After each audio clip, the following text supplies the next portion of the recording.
Hello students, welcome again. आज की अपनी इस क्लास में हम डिजिटल टू एनालॉग कन्वर्टर पे बेस्ड कुछ न्यूमेरिकल एग्जांपल्स को डिस्कस करेंगे। इन्हें डिस्कस करने से पहले हमें न्यूमेरिकल में फ्रिक्वेंटली पूछे जाने वाली जो टर्म्स और डेफिनेशंस हैं उनको डिस्कस करना होगा।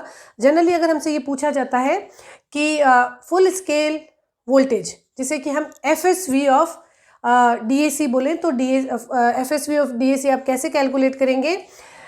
फुल स्केल वोल्टेज को कैलकुलेट करने का जो फॉर्मूला रहेगा that is V reference multiplied by weight of each bit. ठीक, फुल स्केल डिफ्लेक्शन का क्या मतलब, फुल स्केल वोल्टेज का क्या मतलब? जब सभी इनपुट बिट्स हाई हो तो आपका आउटपुट पे क्या एनालॉग क्वांटिटी आप मेजर कर रहे हैं। ठीक है, और हमने ये पढ़ा है कि MSB V reference by 2 add on करती है, second MSB V reference by 4 add on करती है। तो इस तरह से जितनी बिट्स आपके हाई हैं वो अपना कॉरस्पॉन्डिंग वेट लेके सम एड ऑन करेगी और आपको फाइनल आउटपुट मिलेगा। तो अगर ये सभी बिट्स आपकी हाई हो तो सभी जो आपका ये फैक्टर है ये एड ऑन होगा और आपको V आउटपुट जो मिलेगा, जो FSV full scale voltage, that will be V reference multiplied by 2 raise to power n minus 1 by 2 raise to power n। अगर हम इन सब n बिट्स को, n बिट का अगर हमारा DAC है तो वो इस तरह से आपका FSV रिफ्लेक्ट करेगा। इसमें ये जनरलाइज्ड FSV का फॉर्मूला है। अगर इसमें कोई भी बिट 0 है तो आप उस बिट के वेट को 0 कर देंगे। अगर आपका रीडिंग 1101 है तो आप अगर आपसे पूछा जाए कि इस इनपुट के लिए V रेफरेंस ये है और इस इनपुट के लिए क्या एनालॉग आउटपुट होगा, तो आप यहाँ पे 1/2, ये MSB 1/2 लाएगी, ये सेकेंड MSB 1/4 प्लस ये MSB अपना 0 वेट लाएगी प्लस 1/16, 1/8 वाली बिट 0 कंट्रीब्यूट कर रही है। तो इस तरीके से V रेफरेंस को आप इस फैक्टर से मल्टीप्लाई करेंगे, आपको एनालॉग आउटपुट आ जाएगा। और जब सभी फैक्टर्स आपके आई हैं, सभी बिट्स आई हैं, तो ये आपका FSV हो जाएगा। ओके, तो अगर किसी भी बिट पैटर्न के लिए आउटपुट पूछे तो आप यहाँ पे उन बिट्स को इसको आप ऐसे कर सकते हैं 1 multiplied by 1/2, 1 multiplied by 1/4, 1 multiplied by 1/8। अगर कोई बिट 0 है तो इसको 0 मल्टीप्लाइड बाई, है ना। तो ये आप जनरल फॉर्मूला अप्लाई करके अपना आउटपुट वोल्टेज निकाल सकते हैं। फिर सेकेंड क्वांटिटी जो पूछी जाती है, बहुत बार पूछी जाती है, that is resolution. Resolution digital to analog converter का होगा वो आपका स्मॉलेस्ट चेंज इन आउटपुट जो कि डिवाइस मेजर कर सकती हो, वो जो डिवाइस पे आप डिस्प्ले करवा सकते हैं, डिवाइस से आप मेजर कर सकते हैं। तो रेजोल्यूशन जनरली LSB के वेट के बराबर होगा। जो लीस्ट सिग्निफिकेंट बिट अपना कितना वेट कंट्रीब्यूट कर रही है, आप अपनी डिवाइस पे उसी एनालॉग आउटपुट को, मिनिमम उस क्वांटिटी को आप मेजर कर सकते हैं। ठीक है, अगर आपके LSB का वेट 0.1 वोल्ट आता है तो आप 0.1 वोल्ट के फ्लक्चुएशन को, चेंज को मेजर कर सकते हैं। 0.05 या 0.03 के डिफरेंस वोल्टेज को आप नहीं सेंस कर पाएंगे। तो रेजोल्यूशन हो जाता है LSB का वेट। अब रेजोल्यूशन दो तरीके से पूछा जाता है कि find out the resolution in voltage, find out the resolution in percentage. तो पहले तो अगर हम LSB के वेट को काउंट करेंगे तो LSB का weight generally V reference by 1 divide by 2 raise to power n होता है। अगर नंबर ऑफ n आपका 5, 6, 7 है तो, और नंबर ऑफ बिट्स अगर आपकी कम है तो कई बार 1/2 रेज टू पावर n-1 भी कुछ टेक्स्ट बुक्स में लिखा हुआ है। दोनों से ही करिएगा, बहुत कम डिफरेंस आएगा, 1.58 और या फिर आपका 1.56, इसी रेंज में आपका केवल चेंज आएगा। तो आप V रेफरेंस को 2 raise to power n, n क्या है यहाँ पे? n है आपका नंबर ऑफ बिट्स, कितने बिट का आपने DAC digital to analog converter design किया है। ओके, तो आप इस तरह से LSB का वेट निकाल सकते हैं। परसेंटेज में पूछे तो 1/2 raise to power n minus 1 into 100, ये परसेंटेज में आ जाएगा। वोल्टेज में पूछेंगे तो आप इस LSB के वेट को V रेफरेंस से मल्टीप्लाई कर दीजिए। वोल्ट में आप रेजोल्यूशन फाइंड आउट करेंगे, 100 से आप अगर उसको मल्टीप्लाई करेंगे तो आप परसेंटेज में कैलकुलेट करेंगे अपने डिवाइस के रेजोल्यूशन को। कई बार एरर इन रीडिंग पूछी जाती है, तो एरर इन रीडिंग जो है, possibility in error reading is ±½ of LSB wait.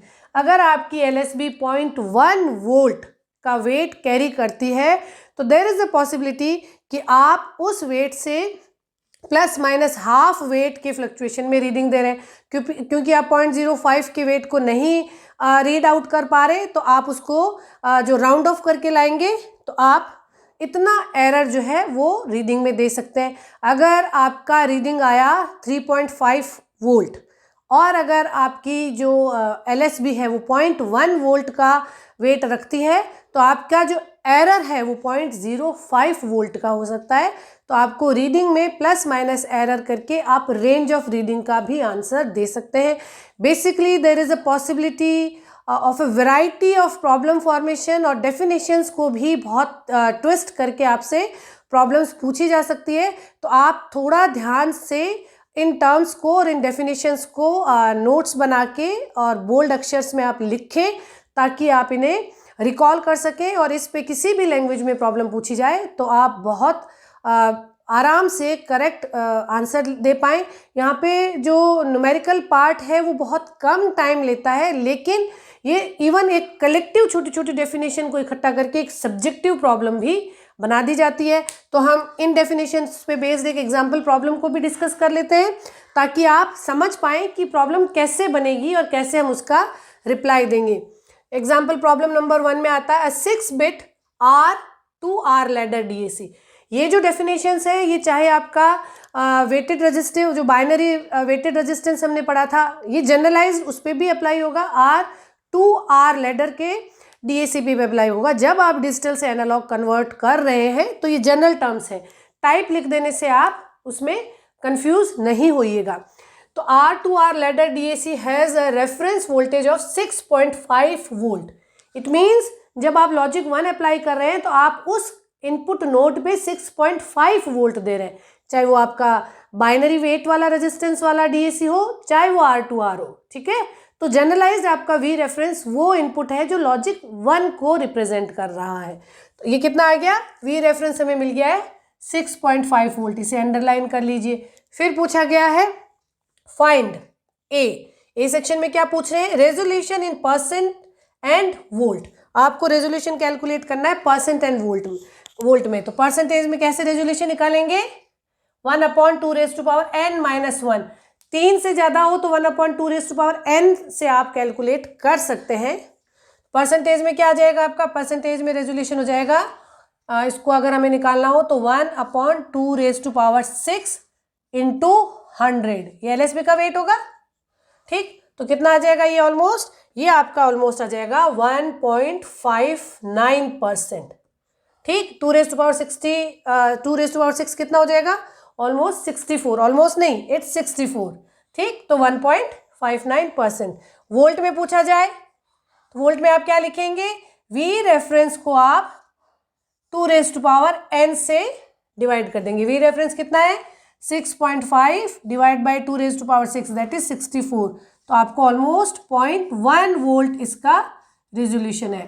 Percentage में इतना और वोल्ट में इतना, इस तरह से भी पूछा जाता है कि इतना था तो बताइए कि इसका रेजोल्यूशन क्या है। तो आप केवल ऑब्जेक्टिव में ये ऑप्शन भी आपको दिया हुआ हो सकता है। आपसे सिंपल पूछा जा सकता है कि 2 वोल्ट का रेफरेंस वोल्टेज अगर DAC का है तो 10 बिट के DAC का रेजोल्यूशन क्या होगा। फिर बहुत सारे ऑप्शन, परसेंटेज में भी ऑप्शन हो सकते हैं, वोल्ट में भी ऑप्शन हो सकते हैं। आपको सिंपली V रेफरेंस को 2⁻n से डिवाइड करना है और अपना ऑप्शन सेलेक्ट करना है। ओके, फिर पूछा गया FSV full scale voltage. Full scale voltage के लिए हमने क्या किया था, V रेफरेंस और जितनी आपकी बिट्स हैं, कितने बिट्स हैं, 6 बिट है।